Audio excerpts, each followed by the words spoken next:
Jésus a brisé toutes les traditions, par exemple le sabbat. On n'est pas supposé travailler durant le jour du sabbat. Avez-vous lu dans le Nouveau Testament comment les pharisiens s'irritaient contre Jésus parce qu'il guérissait les gens le jour du sabbat? Et pourquoi Jésus guérissait-il les gens seulement le jour du sabbat? Pourquoi pas un autre jour? J'ai l'impression que Jésus disait aux malades, « Viens à la synagogue le jour du sabbat et je te guérirai en ce jour-là. » Tout simplement pour irriter les pharisiens. Il y avait beaucoup de malades couchés autour de la piscine de Bethesda dans Jean 5. Ils étaient là chaque jour. Et Jésus les voyait bien, mais il avait attendu le jour du sabbat pour aller guérir un malade. Pourquoi? Il pouvait bien y aller un autre jour. Il pouvait bien dire, je ne veux pas offenser les gens. S'il y a certaines personnes qui ont un problème avec les guérisons durant le sabbat, j'irai un autre jour. Il y a 6 autres jours pour guérir. Voilà la logique de beaucoup de chrétiens aujourd'hui, qui cherchent à plaire aux hommes. Jésus aurait pu le faire, mais il est allé là-bas expressément le jour du sabbat pour irriter les pharisiens et exposer les traditions vaines. Voilà pourquoi je dis, donnez-moi une liste des traditions que les chrétiens pratiquent et je les briserai une à une afin d'irriter les gens et exposer les vanités que vous pratiquez. Je ne vous demande pas de le faire car vous n'avez peut-être pas la même vocation que moi, mais ça c'est ma vocation. Pas tout le monde peut prendre le fouet pour chasser ceux qui se font de l'argent dans l'Église, car ce ministère est pour certaines personnes. Jésus et ses disciples étaient tellement radicaux, voilà comment ce petit nombre de personnes a pu changer la face de la terre jusqu'à aujourd'hui.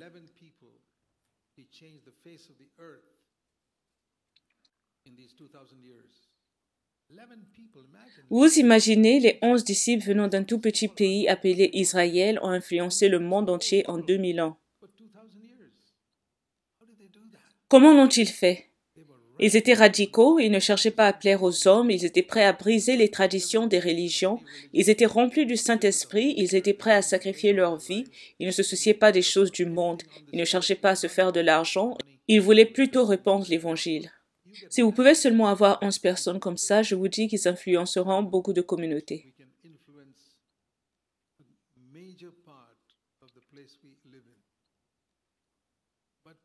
Mais aujourd'hui, nous avons plusieurs chrétiens qui sont relax. Ils veulent juste aller à l'église.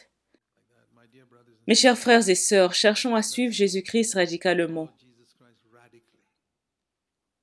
Et l'une des choses que Jésus avait fait radicalement, c'était la communion. Je ne sais pas si les pharisiens communiaient ensemble, ils étaient plus intéressés à leur religion. Aller à la synagogue, payer la dîme, plusieurs choses comme ça, mais entre eux, il n'y avait pas de communion.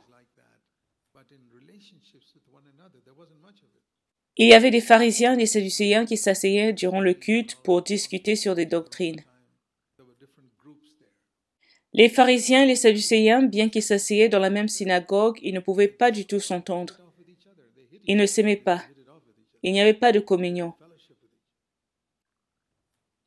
Donc c'est possible d'être dans une église et avoir des préjugés envers d'autres personnes, d'autres communautés, envers ceux qui ne sont pas si éduqués, quelque chose comme ça. Et par conséquent, il n'y a pas de communion. Vous êtes juste comme des pharisiens et des sadducéens. Nous devons briser toutes ces barrières. C'est ce que Jésus a fait.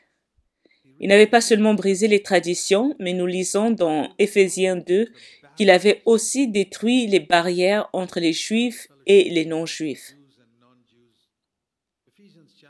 Éphésiens 2, 14 dit « Il a renversé le mur de séparation,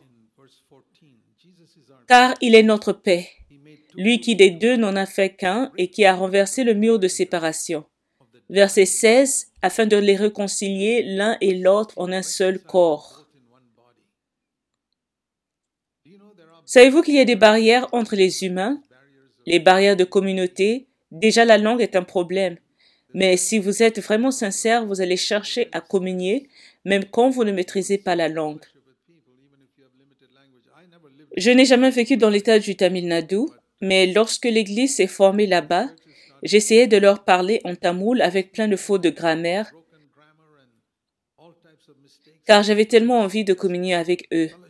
Et peu à peu, j'ai commencé à m'exprimer mieux. J'avais hâte de le faire parce que je voulais communier avec eux. Ils étaient très patients avec mes fautes de grammaire. Savez-vous que vous n'avez pas besoin de manier une langue pour communier? Vous avez juste besoin d'un cœur qui aime les autres.